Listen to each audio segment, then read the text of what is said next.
عمران خان اظہار خیال کر رہے ہیں. لوگ دیکھ رہے ہیں آج مجھے سن رہے ہیں اور دوسرا انگلینڈ کے اندر. تو میں سب سے پہلے تو آپ سب کو خراج تحسین پیش کرنا چاہتا ہوں کہ جس بھرپور طریقے سے آپ نے یہ جو ملک میں سازش ہوئی ہے اس کے اگینسٹ جس طرح آپ نے پروٹیسٹ کیے ہیں، میں اپنے ملک کی طرف سے آپ کو خراج تحسین پیش کرنا چاہتا ہوں.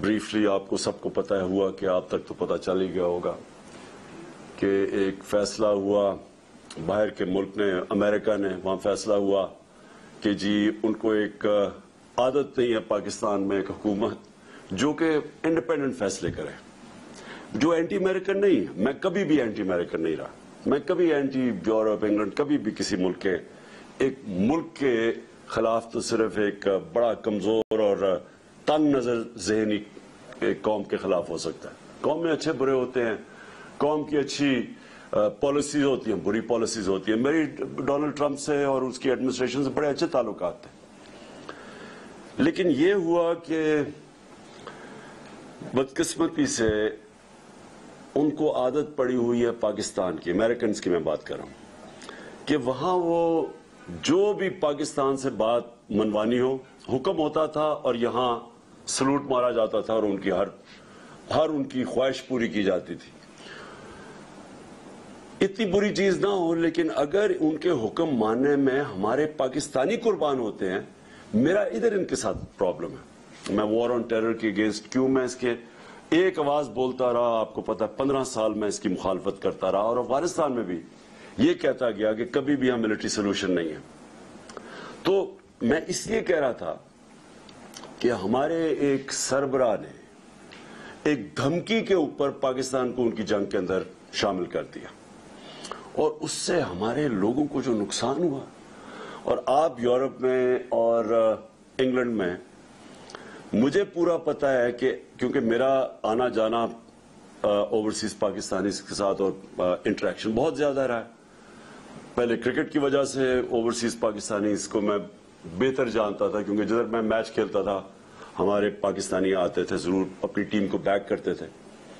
اور اس کے بعد شوکت خانم کینسر ہاسپٹل بننا ہی نہیں تھا اگر آپ اوورسیز پاکستانیز میری مدد نہ کرتے. اور اس کے لیے مجھے پھر جدھر بھی پاکستانی کمیونٹیز تھی ان سے میرا انٹریکشن ہوا. تو جب یہ وار آن ٹیرر ہوئی، پہلے تو پاکستان کا نہ لینا نہ دینا 9/11 سے ہمیں اس کے اندر دھمکی کے اوپر وہ ورڈ جنرل مشرف نے اپنی کتاب میں لکھا ہے کہ اس نے ان کا آرمیٹریج ان کا کوئی جو بھی تھا اس نے دھمکی دی کہ we will bomb you into stone age. Pressure نہیں لے سکا، ایک دھمکی میں ملک کو شامل کروا دیا اس جنگ میں اور پھر ہم گرتے ہی گئے. ڈیمانڈز ان کی بڑھتی گئی. پہلے تو کہا تھا لوجسٹیکل سپورٹ دینی ہے، پھر ہم نے پوری اپنی ان کے کہنے پہ فوج بھجوا دی قبائلی علاقے میں.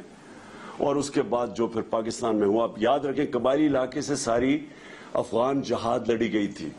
جب ہم نے ان کی پہلے مدد کی تھی سوویت یونین اگینسٹ تو ساری جہاد قبائلی علاقے سے لڑی گئی تھی. تو قبائلی علاقے کے لوگوں کو ہم نے کہا تھا کہ جہاد بہت اچھی چیز ہے. جب ایک ہمارے ہمسائے ملک میں فورن آکوپیشن ہوئی تو اس کے خلاف لڑنا جہاد ہے. اب جب امریکن وہاں پہنچ گئے تو اب ہم انہی لوگوں کو کہہ رہے ہیں کہ ان کے خلاف جہاد تھی، سوویٹس کے خلاف اب دہشت گردی ہے. اس کا نتیجہ کیا ہوا؟ کیا وہ روبوٹس تو نہیں تھے؟ ان کو ہم نے پہلے جہاد کے لیے تیار کیا اور اب ہم کہہ رہے ہیں کہ یہ ٹیررزم ہے، وہ ہمارے خلاف ہو گئے. اور پاکستان نے سب سے بھاری قیمت ادا کی امریکہ کی وار آن ٹیرر میں شرکت کرنے کی.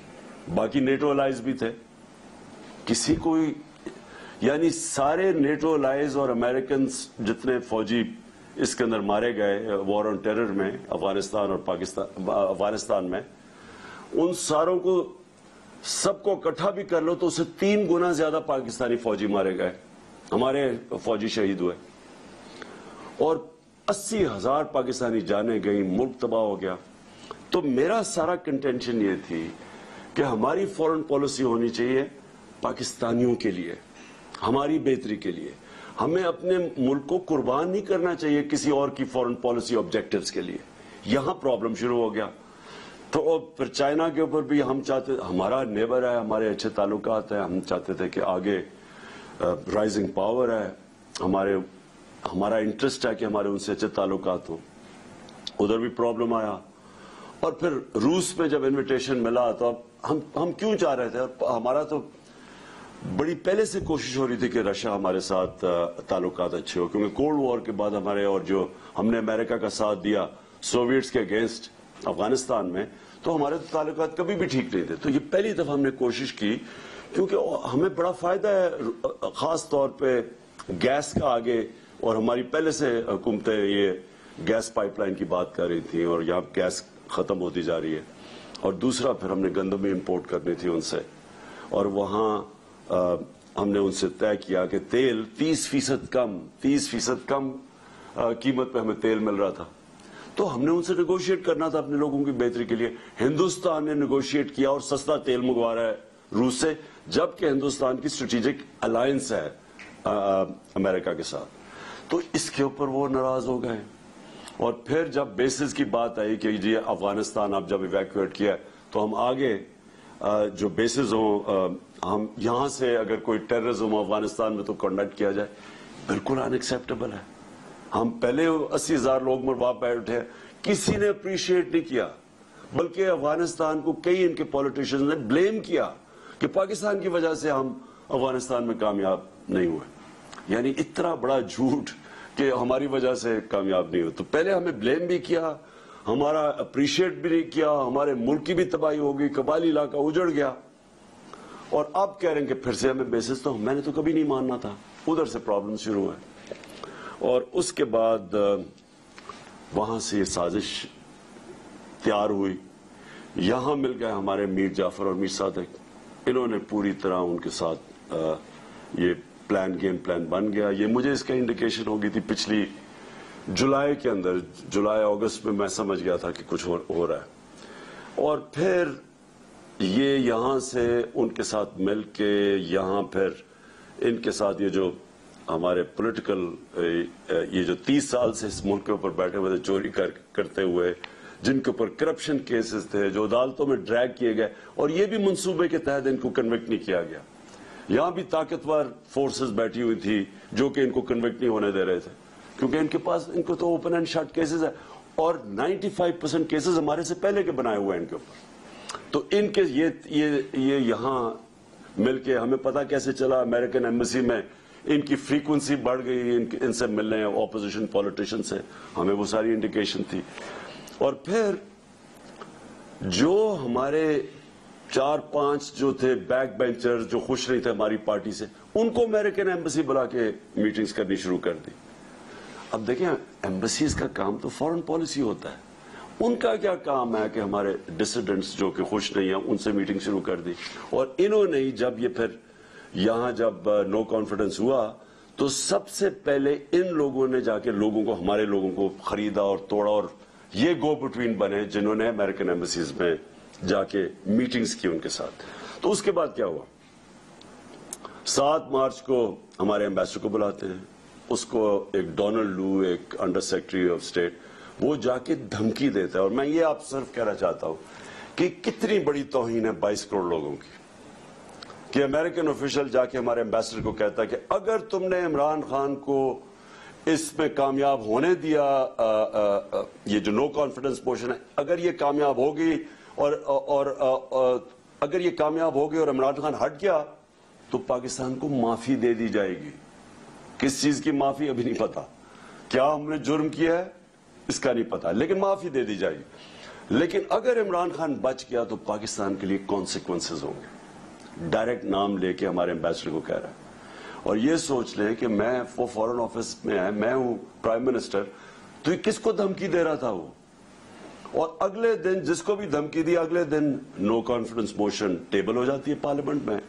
اور اس کے بعد یہ سارے ہمارے لوگ بھی یہ جو لوٹے ہیں یہ جا کے بکنا شروع ہو جاتے ہیں سندھ ہاؤس میں, اور ہمارے الائز بھی ایک دم پیچھے ہٹ جاتے. تو پوری سازش کی گئی اور اس سازش کو کامیاب کروایا گیا یہاں سے.